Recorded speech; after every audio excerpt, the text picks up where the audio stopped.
चीन फिर से भारत के दरवाजे पर दस्तक दे रहा है, लेकिन इस बार वह सिर्फ व्यापार नहीं बल्कि बाजार पर कब्जा चाहता है। गलवान के बाद से भारत ने चीनी निवेश पर सख्त नियम लगाए थे। अब चीन चाहता है कि ये पाबंदियां हटाई जाएं। तेज अप्रूवल, कम बाधाएं, आसान एंट्री, यही है चीन की मांग और भारत ने कुछ कदम उठाए भी हैं। एक अंतर मंत्रालय समिति बनाई गई है जो चीनी निवेश प्रस्तावों की नियमित समीक्षा करती है। प्रक्रिया तेज हुई है, बैकलॉग कम हुआ है, लेकिन यहाँ समझने वाली बात यह है, यह नीति में बदलाव नहीं है। वाणिज्य मंत्री पीयूष गोयल ने साफ कहा था कि भारत चीनी निवेश को प्रोत्साहित नहीं कर रहा। तो फिर चीन को अचानक से इतनी जल्दी क्यों है? इसकी वजह है ट्रंप के टैरिफ। चीन पर 145% तक टैरिफ लगा है अमेरिका ने। चीनी कंपनियों के पास अमेरिकी ऑर्डर हैं, लेकिन वे सीधे चीन से एक्सपोर्ट नहीं कर सकती, इसलिए वे दूसरे देशों से प्रोडक्शन करना चाहती हैं और उन विकल्पों में से एक है भारत।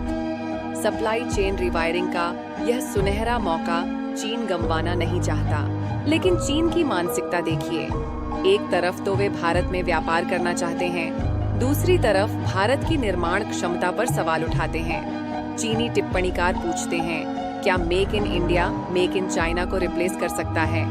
और फिर नस्लवादी टिप्पणियां करते हैं, जैसे कौन करी फ्लेवर वाला मोबाइल फोन इस्तेमाल करेगा। यही है चीन की दोहरी मानसिकता। पार्टनरशिप चाहिए, लेकिन स्मीयर कैंपेन भी चलाना है। कोऑपरेशन चाहिए, लेकिन भारत की साख पर भी सवाल उठाना है। चीन दो चीजें चाहता है, भारतीय बाजार तक पहुंच और अपनी कहानी पर एकाधिकार, लेकिन ये दोनों एक साथ नहीं हो सकती। भारत की प्रतिक्रिया भावनात्मक नहीं बल्कि व्यावहारिक है। न तो हम चीन को गले लगा रहे हैं और न ही दरवाजा बंद कर रहे हैं, बस खिड़की खोल रहे हैं। जहां राष्ट्रीय हित में है वहां निवेश की अनुमति दे रहे हैं, जहां सुरक्षा का मामला है वहां गार्ड अप रख रहे हैं। अब देखना ये होगा कि ग्लोबल सप्लाई चेन के इस रिवायरिंग में भारत कितना फायदा उठा पाता है। एप्पल जैसी कंपनियां पहले से ही भारत में प्रोडक्शन बढ़ा रही हैं, लेकिन भारत को सावधान रहना होगा। चीन चाहता है कि भारत उसका मैन्युफैक्चरिंग हब बने, मार्केट नहीं। यही वह गलती है जो हमें नहीं करनी चाहिए। भारत का मैसेज साफ है, हमारे नियम, हमारी शर्तें। चीन को भारत से व्यापार करना है तो भारत का सम्मान करना होगा। इस पूरे गेम में आपको क्या लगता है? क्या भारत सही खेल रहा है? सत्यमेव जयते।